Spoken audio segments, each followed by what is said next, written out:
कभी कभी ऐसी घटना घटी है, किसी के 40,000 की भैंस है वो खत्म हो गई।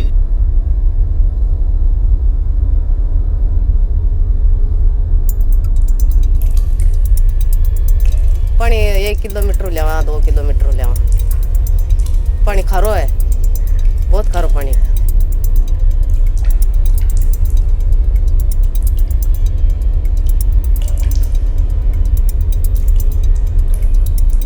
खारो पानी घना बकरिया ठहरिया मर जाती फटके।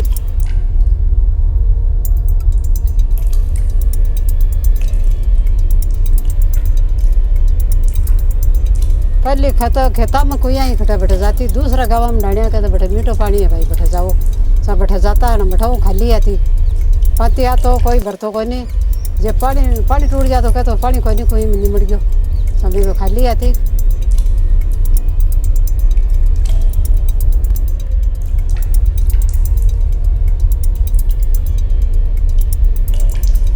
हमारी बकरी मर गई खारो पानी पाई दिन आ तो पानी मिला रहा लकोड़ो रागता गुदड़ा बिछावनी के तड़क भाई बच्चा पी जाला तो भाई मर जाला।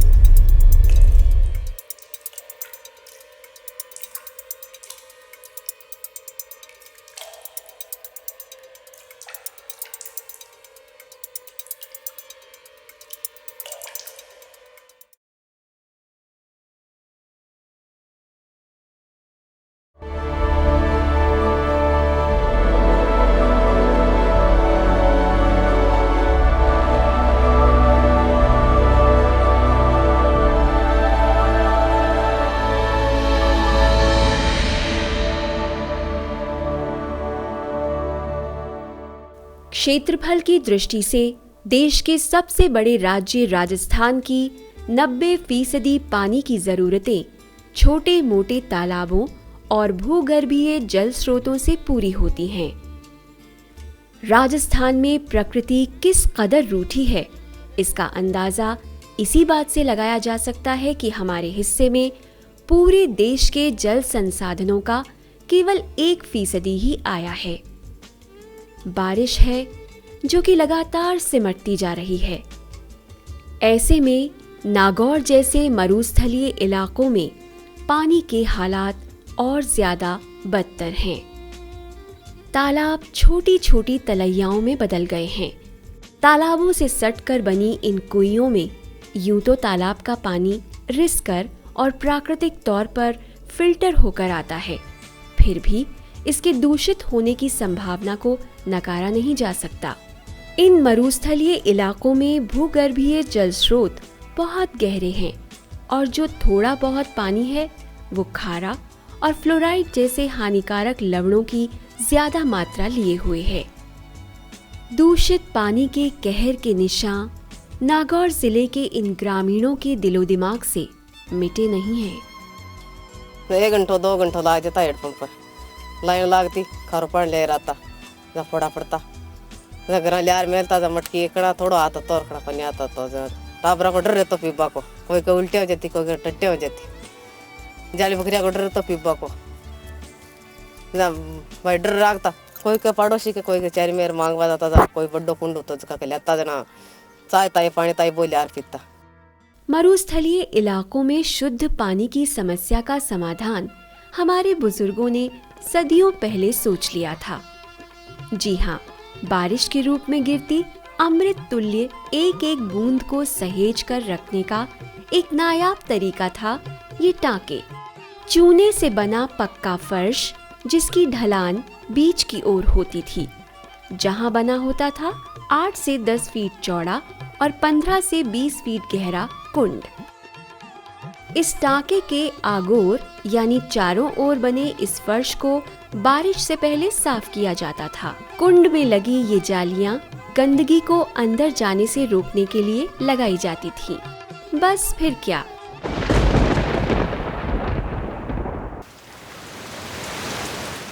एक औसत बारिश वाले मौसम में भी इन कुंडों में साल भर के लिए जरूरी पीने का पानी इकट्ठा हो जाया करता था। आगोर के रूप में घरों की छतों को भी काम में लिया जाता था। बारिश के पानी को चतुराई और सूझबूझ के साथ सहेज कर रखने की कला यूं तो हमें विरासत में मिली है, लेकिन वक्त के साथ इनकी अनदेखी शायद हमारी सबसे बड़ी भूल थी। अपनी झोली से अमृत उगलने वाले ये अद्भुत कुंड आज जर्जर होकर कचरा पात्रों में बदल गए हैं।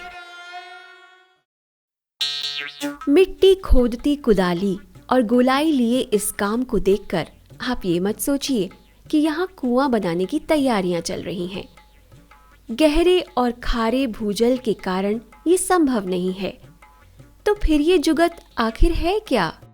दरअसल ये गहराते पेयजल संकट से उबरने की कवायद का एक अहम पड़ाव है। आज मरु प्रदेश के ग्रामीण धीरे धीरे फिर से अपनी विरासत की ओर लौट रहे हैं और एक बार फिर से उन्होंने बारिश की रजत बूंदों को सहेजने की ठान ली है। नागौर जिले के डीडवाना और लाडनू तहसीलों के तकरीबन 10 गांवों में बदलाव की ये सुखद बयार लौटी है India bulls foundation, Indian institute of health management research यानी IIHMR, भोरुका चैरिटेबल ट्रस्ट की पहल और ग्रामीणों की बदलती सोच के कारण। सामाजिक सरोकारों को सर्वोपरि मानने वाली संस्था इंडिया बुल्स फाउंडेशन ने भीषण पेयजल संकट से जूझ रहे ग्रामीणों के लिए समाधान के तौर पर छतों से वर्षा जल संग्रहण की व्यापक सोच के साथ वित्तीय संसाधन मुहैया करवाए। लाडनू और डिडवाना ब्लॉक्स जो हैं उसमें पीने के पानी की बड़ी विकट समस्या है और बारिश की प्रोबेबिलिटी भी हर साल बराबर नहीं रहती है और ग्राउंड वाटर जो है उसकी सिचुएशन भी दिनों दिन ख़राब होती चली जा रही है क्योंकि उसमें फ्लोराइड का कंटेंट बढ़ता जा रहा है, नाइट्रेट का कंटेंट बढ़ता जा रहा है और क्लोराइड का कंटेंट भी बढ़ता जा रहा है। उसके लिए हम लोगों ने 150 गाँव में करीबन बातचीत करी, ग्रामीणों से बातचीत करी, PHAD के ऑफिशियल से बातचीत करी और ये पाया कि 10 गाँव ऐसे हैं जिनमें शुरुआत करने की तुरंत ही ज़रूरत है। उन 10 गाँव में शुरुआत करने के बाद आज ये प्रोजेक्ट 385 टाँके वहाँ पे बन चुके हैं और 90 टॉयलेट बन चुके हैं और बड़ी सफलता के साथ हम लोग इस पायलट प्रोजेक्ट को लगभग पूरा कर चुके हैं। अब हम लोगों की सोच ये है कि हम इस पायलट प्रोजेक्ट के फ़ायदे को आगे 300 गाँव तक पहुँचाएँ। IIHMR ने इस महत्वाकांक्षी योजना को अमली जामा पहनाने, जन जागरूकता और भागीदारी सुनिश्चित करने की प्रभावी रूपरेखा बनाई और जमीनी स्तर पर इसे हकीकत में बदलने की जिम्मेदारी ली IIHMR की सहयोगी संस्था भोरुका चैरिटेबल ट्रस्ट ने। विरासत से मिली सीख से पेयजल समस्या में राहत पाने की मुहिम शुरू हुई गांवों में दस्तक से। गांव-गांव में जागरूकता लाने के लिए संप्रेषण के असरदार कार्यक्रम आयोजित किए गए।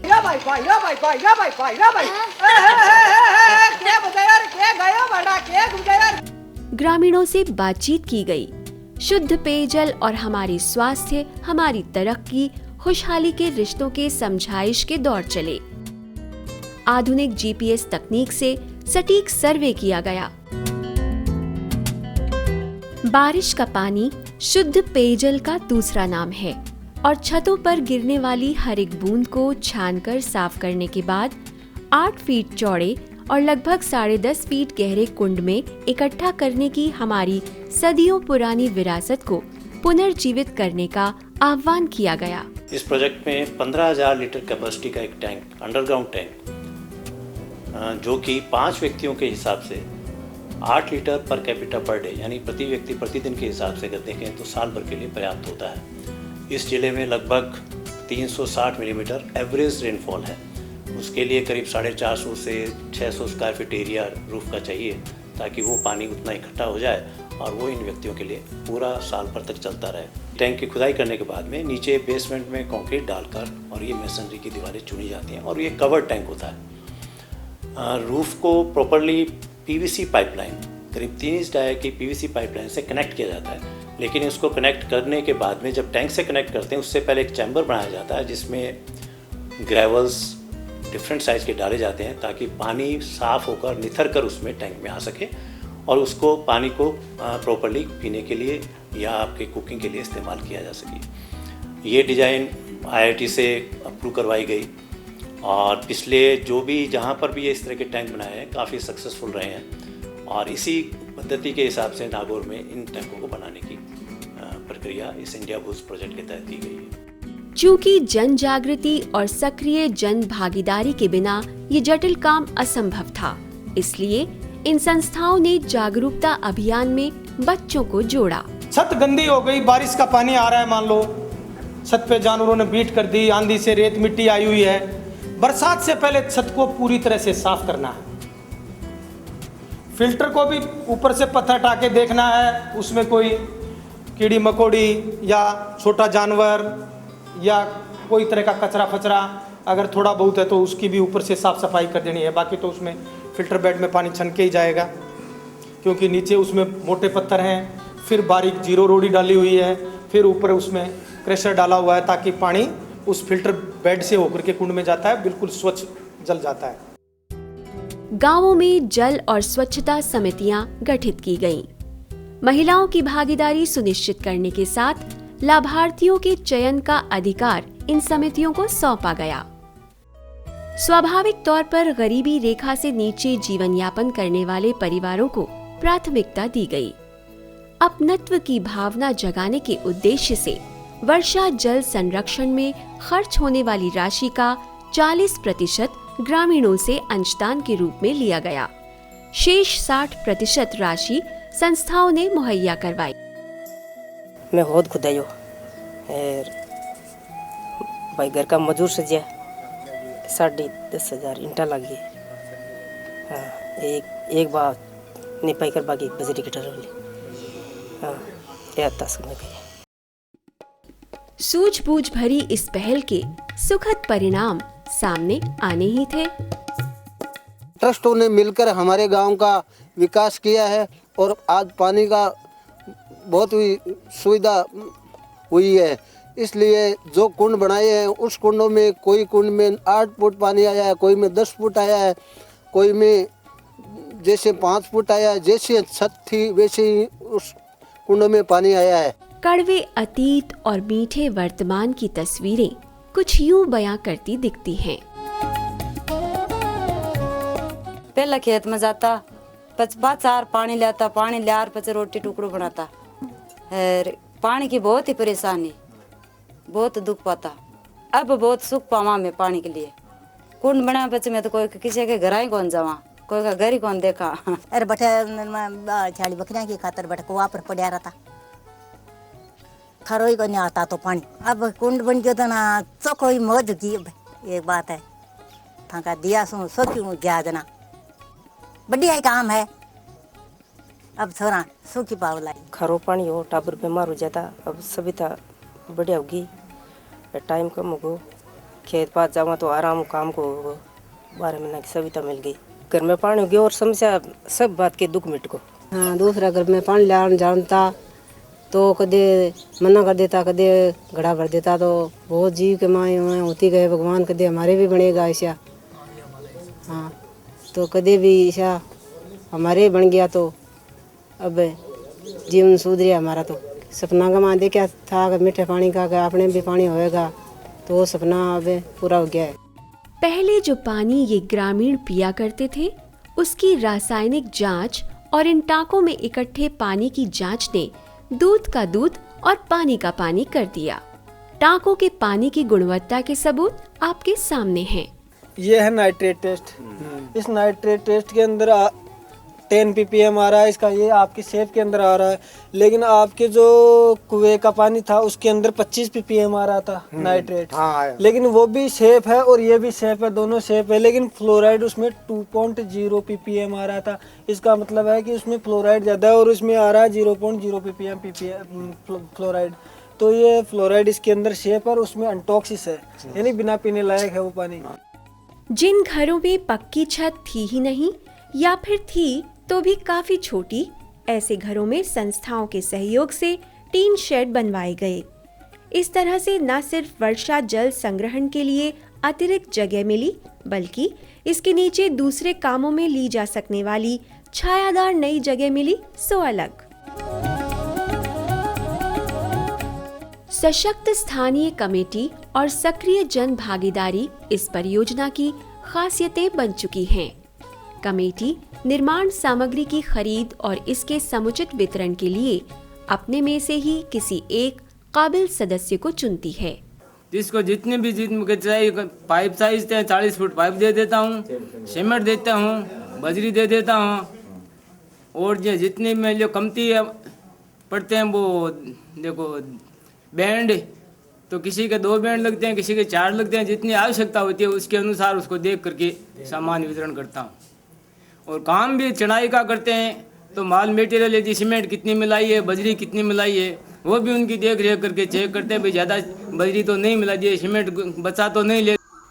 वर्षा जल संरक्षण के लिए 15,000 लीटर क्षमता वाले कुंड के लिए छतों से आने वाले पीवीसी पाइप्स, कुंड पर लगने वाला कवर, हैंडपंप असेंबली सहित 18 कट्टे सीमेंट, 40 क्विंटल बजरी आदि निर्माण सामग्री संस्था द्वारा उपलब्ध करवाई गई। वर्षा जल संग्रहण के इस पुनीत अभियान को और व्यापक बनाते हुए जरूरतमंद गरीबी रेखा के किनारे गुजर बसर करने वाले एपीएल परिवारों को भी जोड़ा गया। साथ ही अब उस अत्यंत गरीब तबके को जो 40% का अंशदान देने में असमर्थ है, उन्हें 100% सहायता देने का निर्णय भी लिया गया है। कुछ ऐसे भी परिवार थे इन 10 गांवों के अंदर जिनके अंदर उन लोगों की क्षमता नहीं थी कि वो इसके अंदर अपना कंट्रीब्यूशन या अपना योगदान दे सकें। तो इसी तरीके से कुछ समितियों से बात करके, और समितियों ने ही उन 30 परिवारों का चयन किया गया था, जिनको कुल मिला के 100% जो उनका था कंट्रीब्यूशन उनको दिया गया था टांकों के अंदर। यही नहीं, संस्थाओं ने अपने सामाजिक दायित्वों के दायरे को और बढ़ाया और सालों से उपेक्षित पड़े स्कूल के टांके के आगोर की मरम्मत का बीड़ा उठाया। लगभग 45,000 की राशि से इस कुंड को पुनर्जीवित कर पेयजल का एक नया स्रोत तैयार किया। 10,000 रुपए ग्रामीणों ने इकट्ठे किए और सामाजिक जिम्मेदारियों का ईमानदारी के साथ निर्वहन किया। लगभग 10,000 रुपए जो है जन सहयोग के रूप में, ग्रामीण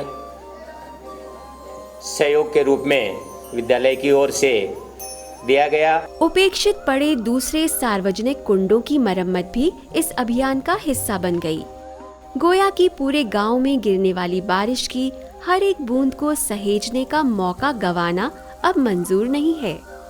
शुद्ध पेयजल की उपलब्धता सुनिश्चित करने के बाद अब समय था लोगों को संपूर्ण स्वास्थ्य को लेकर जागरूक करने का। पानी की एक बार बार मटके में हाथ डालना तो वो गंदा हो जाए, तो एक डंडीदार लोटो वह हर घर के अंदर, और वह डंडीदार लोटे को ही उपयोग आप हमेशा करा। महिलाओं को विशेष रूप से पानी छान कर भरने, ऊंचे हवादार स्थान पर ढक कर रखने और डंडीदार लोटे के इस्तेमाल को बढ़ावा देने पर जोर दिया गया, ताकि जल जनित बीमारियों से मुक्ति पाई जा सके। इसी के साथ आज के परिदृश्य में अव्यावहारिक और स्वास्थ्य के लिए सीधी नुकसानदायक खुले में शौच जाने की प्रवृत्ति को रोकने के लिए घरों में शौचालयों के निर्माण की गतिविधि भी शुरू की गई। निमट पर जाओ इधर, अब रात नहीं 4 बार उड़ जाऊं, रात की 4 बार उड़ जाऊं और जंगल लागे कोई अब बैठ गो और सारे को सारे मार दो, मत जीगियो कोई महीना 2 महीना 4 महीना जीवा दो, आराम हो गयो। बात चाहे शौचालयों के निर्माण की हो या फिर कुंडों की, सभी जगह स्थानीय कारीगरों को प्रशिक्षित कर काम के अवसर दिए गए। यही प्रशिक्षित कारीगर भविष्य में अपनी निखरी क्षमताओं से निश्चित तौर पर बेहतर आमदनी कर पाएंगे। नागौर जिले में परीक्षण के बतौर शुरू की गई इस पहल में लिए गए इन 10 गांवों में शुद्ध पेयजल की उपलब्धता सुनिश्चित करने के साथ बेहतर स्वास्थ्य का माहौल बना है। साफ सुथरा पानी हम पिएंगे तो बीमारियां नहीं होगी, तरह तरह की बीमारियां नहीं होगी, बच्चों के बड़ों के सबके, तो बीमारियों के पैसे भी हमें बच जाएंगे। तो इस तरह से हमारे फायदे ही फायदे हैं। बच्चों को समय भी मिल जाएगा पढ़ने के लिए, खेलने के लिए, खेतीबाड़ी के काम करने के लिए। समाज को पेयजल प्रबंधन से जोड़ने और एक माला में पिरोने के पुनीत कार्य में सफलता के बाद उमंग, उत्साह और नई संभावनाओं की राहें प्रशस्त हुई हैं। पूरे राजस्थान में जो हमारे करीब 20 जिले ऐसे और हैं जहां पानी की कमी रहती है, जहां बरसात कम होती है, उनमें एक अच्छी वाटर सिक्योरिटी, वाटर सुरक्षा, पानी की सुरक्षा, ड्रिंकिंग वाटर की हो सकती है, सुनिश्चित की जा सकती है। दूसरी बात जो इसमें और समझ में आई कि जो भारत सरकार या राज्य सरकार सुरक्षित पानी सभी परिवारों को, मुख्य रूप से गरीब परिवारों को कैसे उपलब्ध कराया जाए, उसमें नीति निर्धारण के लिए एक ही बहुत अच्छा प्रयोग उनके लिए है कि नीति बनाते समय इस प्रयोग को ध्यान रखें। जो जनता का रुख इसमें देखा, वो देखा कि जनता का सहयोग खूब था। शुद्ध पीने का पानी जब से घर में ही सुलभ होना शुरू हुआ है, तब से ग्रामीणों की जीवन में सुखद बदलाव आने लगे हैं। महिलाएं अपने पारिवारिक और सामाजिक दायित्वों का बेहतर निर्वहन कर रही हैं। स्वास्थ्य और शिक्षा के बढ़ते असर का रंग सामने आने लगा है। विरासत से राहत और समाज के साझे प्रयासों से खुशहाली लाई जा सकती है। इसकी मिसाल आपको नागौर जिले के इन ग्रामीणों की मुस्कुराहट में साफ दिखलाई पड़ेगी।